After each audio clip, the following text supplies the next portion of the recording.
Sabi ko naman sa'yo, crush ka nun eh. So, paano pag naligaw? Ewan ko, nung bata pa ako, tsaka hindi ko parents ko. Okay, fine. Hindi sige, magkapag-press text na yan, ha? Ay, ano? Kaya ba? Tsaka, next meets na kami. So, parang close ako na yan. So, malapit na wala sa friends zone like that. Uy, ano ka ba? Gusto ko siya. Tsaka, paano ko siya naintupan? The word ka dyan. So, paano ko pag-naligaw ko? Ako naman, babae.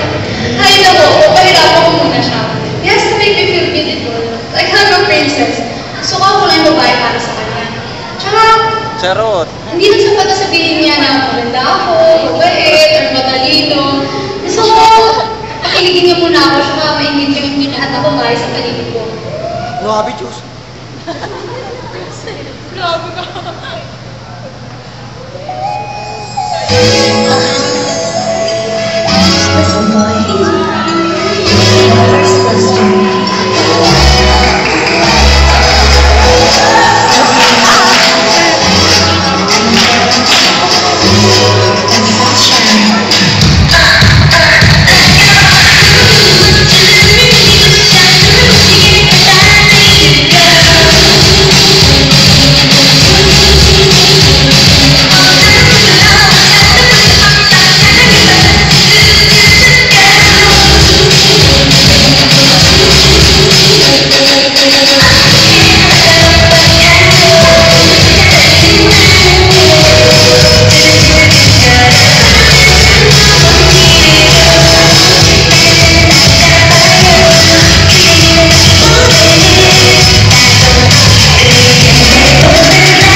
Minamahal kita, nasiwala ang lahat sa puso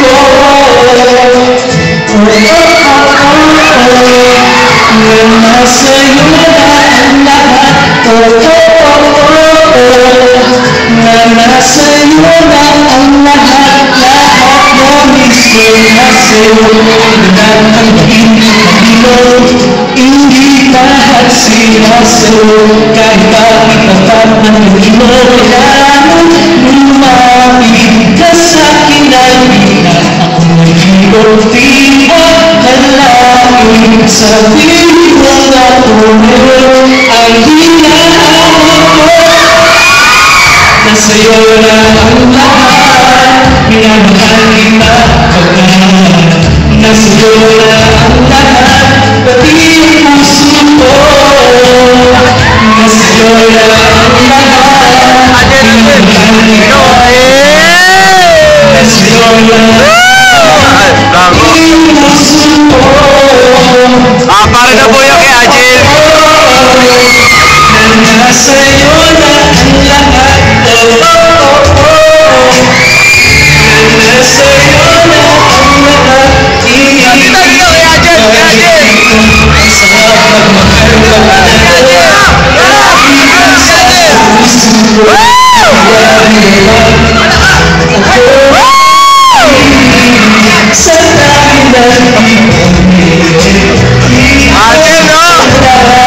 sa piling ng ulan ang kulang sa iyo.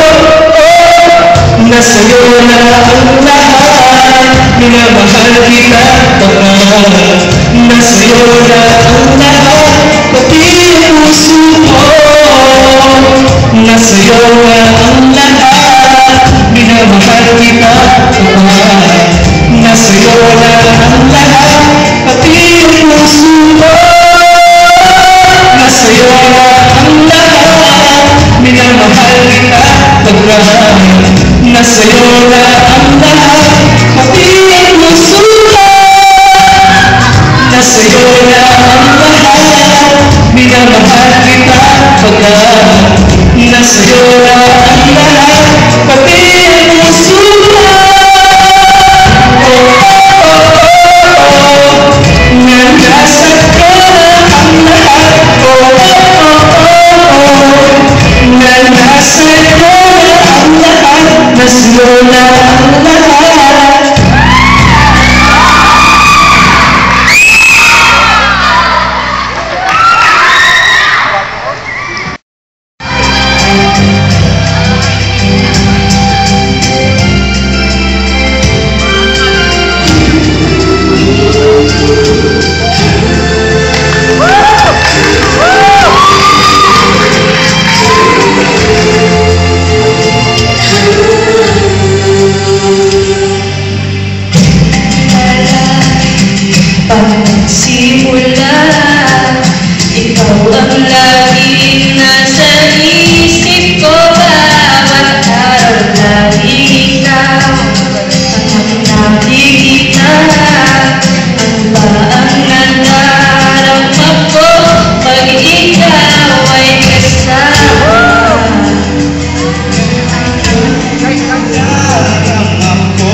Hi, baby! Asan ang ate mo?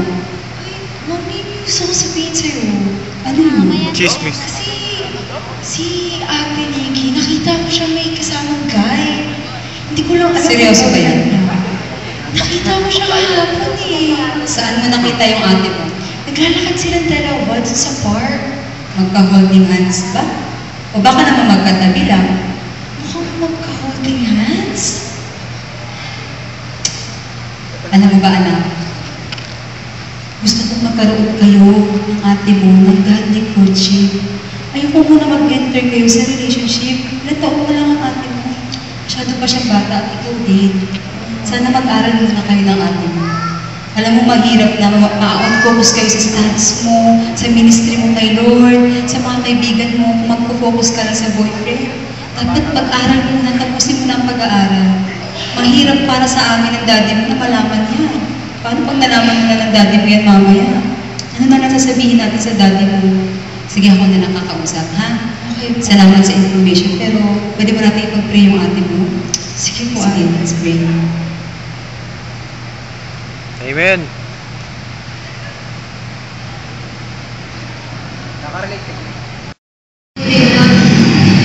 Ito ang mga pero gusto ko sabihin kayo sa gusto ko na naman ito. Kailangan natin magpilo. Kailangan mas mahalaga sa akin yung relasyon sa mga iba ko. Gusto ko sila maging masaya. Tsaka hindi ko sila susunod. Dapat is please God. Masyado pa akong bata para mag-share. Siguro pagdating ang ako. Next time. Ano kung ganyan yung gusto mo? Sige. Sige, sasawa.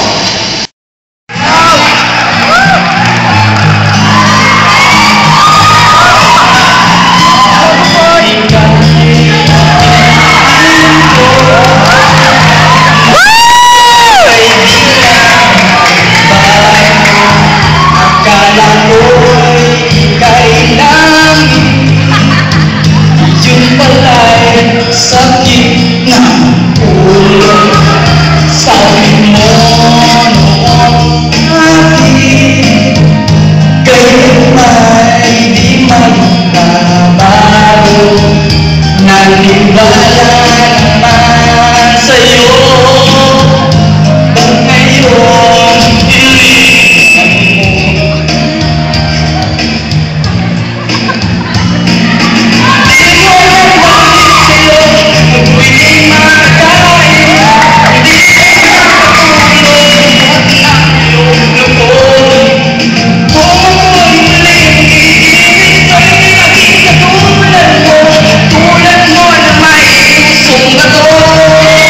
feel free, and then he turns to perfectly the kind of flawless I wish I could be. She better hold me tight, even more than love, but because you know I know she's coming out. He's the reason for the teardrops on my guitar. The only thing that keeps me wishing on a wishing star is the song that keeps singing all the night.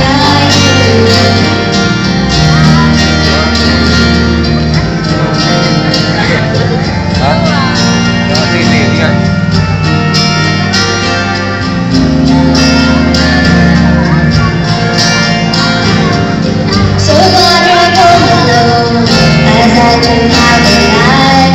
I hold his picture down and maybe gets it sleep tonight. He's the reason for the teardrops on my guitar. The only one who had enough to break my heart is the song in the dark I keep singing all the night. I do. Spend time thinking that other never enough, 'cause it's all I need to do. Looks at me, Vegas, my soul, he won't see.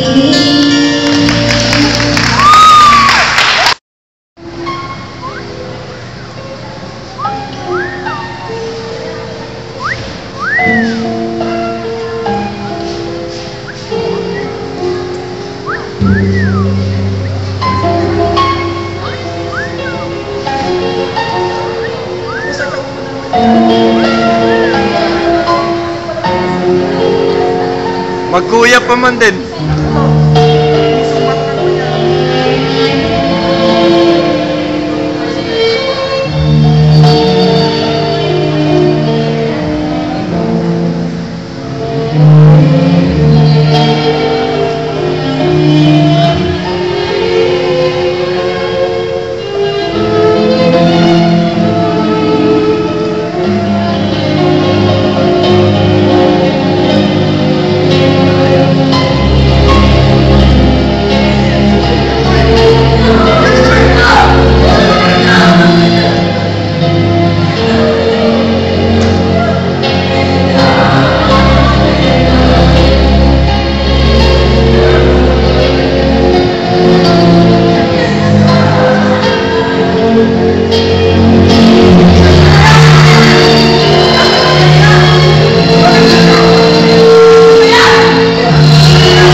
age of 18, pero actually dapat hindi kasi ang rule sa akin, it's supposed to be after graduating. Okay, so nag-boyfriend ako at age 18, okay, and then 3 months lang wala na, and then I got involved in theater and everything. But after graduating, there was this one guy that I was involved with. Christian siya, we were in the same mission organization. But one thing I noticed was that kanina tinanong ni Ate Misty, you and me against the world. Ganun. People didn't like my friends. Pero sige lang. Pinaglaban ko for 3 years, imagine. 3 years, and I was so tired. And then God told me, break up with him, Rach. It was during one of the services. And I said, okay, I did. And when you're turning 30, okay, I'm 36 now. When you're turning 30, and all, your best friends are married, they're having children, and you panic mode, diba? Okay, so, I came to a point na I was panicking, and then I got involved in another relationship, which is with a Christian man, also into missions. But the thing is, ako yung nag-work out the relationship. I was taken for granted. For 1 year, more than 1 year, I was in that relationship, but I never felt special. Girls, it's so important that you will be, ma-feel nyo. Okay? Kanina sa tinanong ni Ate Misty, kung ang girl ang mag-ligaw or something, you ask that question, I would have to say I strongly disagree. Because it's the women that should be pursued. And men should pursue women. And I had to learn it the hard way. Until that time, that was January 2010. In January 2010, and I said, one of my mentors told me, Rachel, stop it. It's not working. So I broke up with this guy again. And another mentor told me, there is something, Rachel, give your heart to God, because it will not be broken anymore. It is safe in God's hands. And so that time, I surrendered and I said, God, I cannot trust you. Forgive me that I cannot trust you with my love life. But now I give it to you. I give everything to you. And if you call me to be single forever, then it's fine. I gave it. That was a very painful prayer, yeah?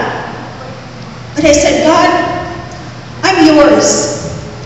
And during that time, that same mentor said, there is something that you're not expecting that will happen, that will position you to where God wants you to be. So, nung mga panahon na yun, iniisip ko, God, Jessica, I'll go back into the mission field. And I was scheduled to go to Indonesia and Cambodia during that time for outreach. And so, sige lang.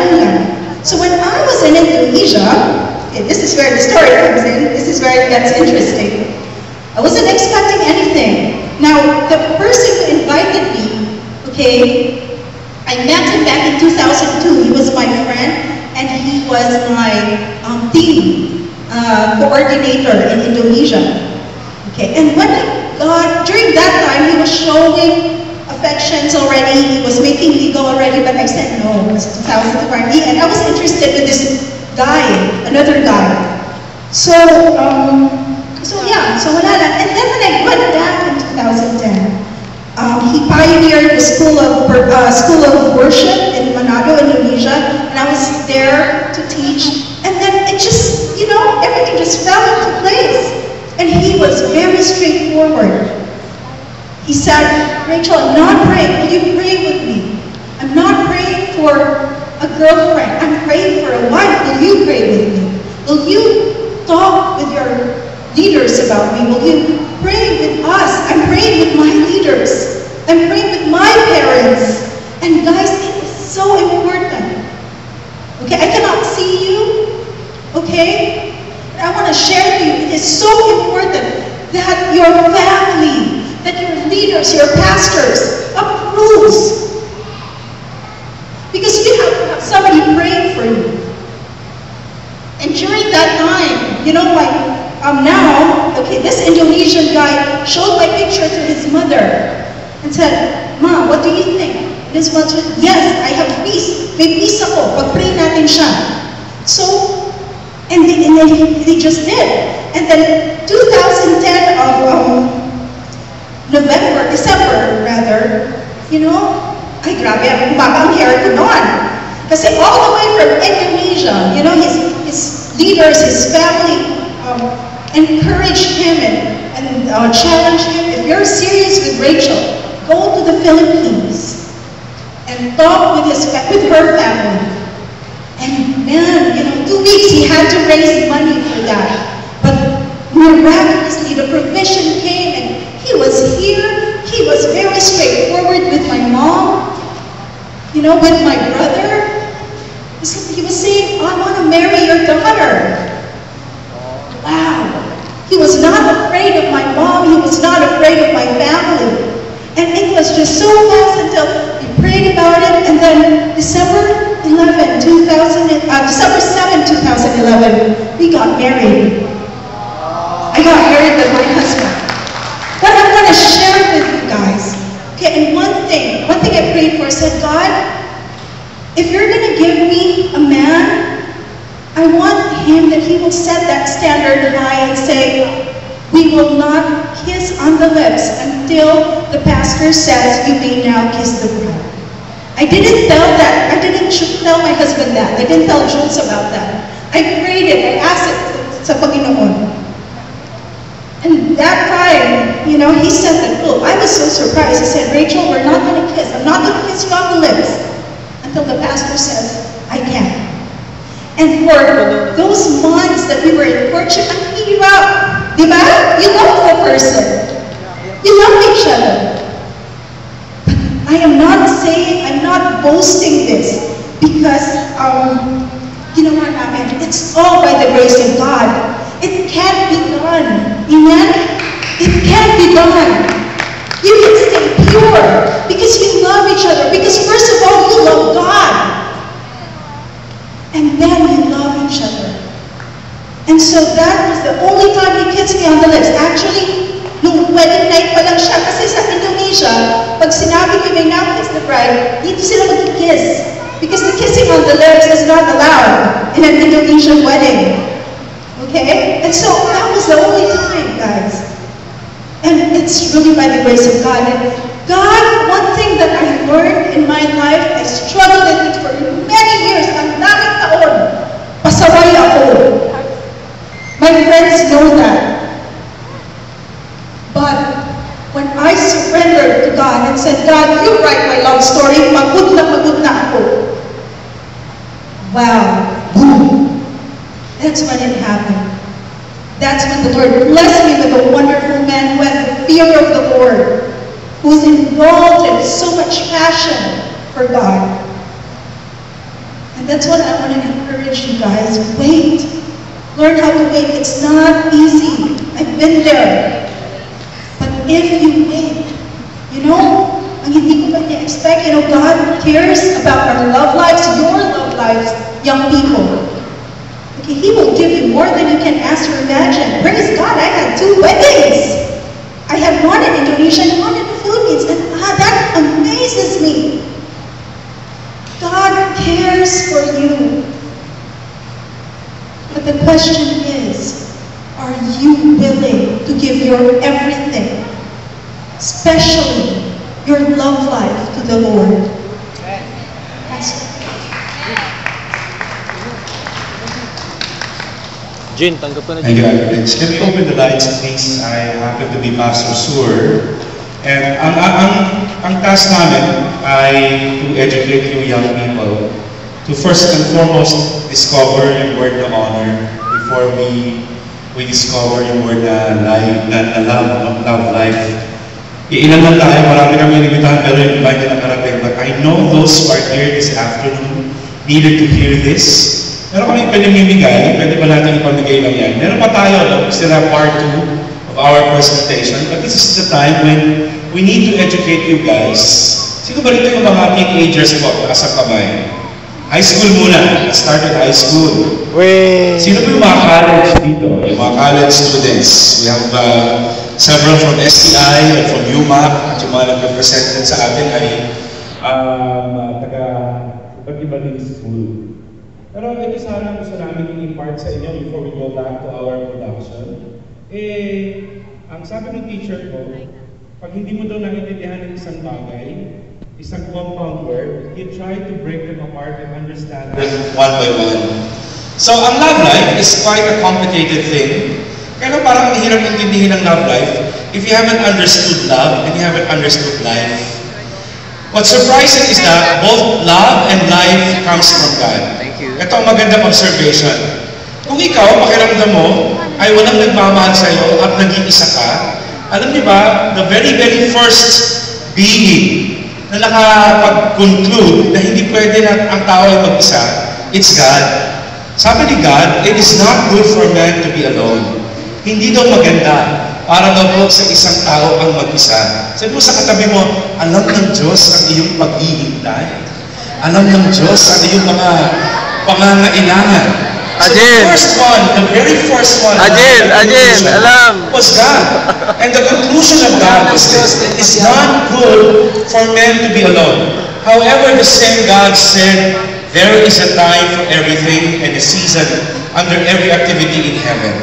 Actually, meron akong verse sa Ecclesiastes 8:5, sabi, a wise heart knows the proper time and the proper procedure. Ngayong hapon ito, pwede bang basahin? Actually, bookmark ito kaya microscopic. Naisip ko, mas maganda siguro ilagay nito sa wallet ninyo, yung lahat ng mga nag-wallet dyan. Let me read you about this, and this is my first challenge. Later on, babalik itong ating production. Pagkatapos, I'll have another challenge. But this is a challenge for everyone who wants to fall in love. Sabi nung iba, ano ba yan? Yung mga high school, tinuturuan nyo na kagad ng ganyan. Ito po ang magsiset niyan in the right context. Basahin ko po sa inyo. Actually, ang tawag nito ay Love Life Covenant. Maaaring hindi nyo nababasa ako, hindi ko na rin yata nababasa But I want you to make this covenant. After that, put it in your wallet or put it in somewhere else na mapapaalalahanan kayo. And this is what we want to impart to all of you guys who think na ito na, panahon na for romance, for romantic love. Maganda siguro i-consider ito. Sabi dito, I am made for relationship. I am made for somebody. But before that and my relationship with anyone else, I am made for God. Okay? Ako ay ginawa para sa relasyon. Ako ay ginawa para sa isang tao. Pero bago yan o anumang relasyon, ako muna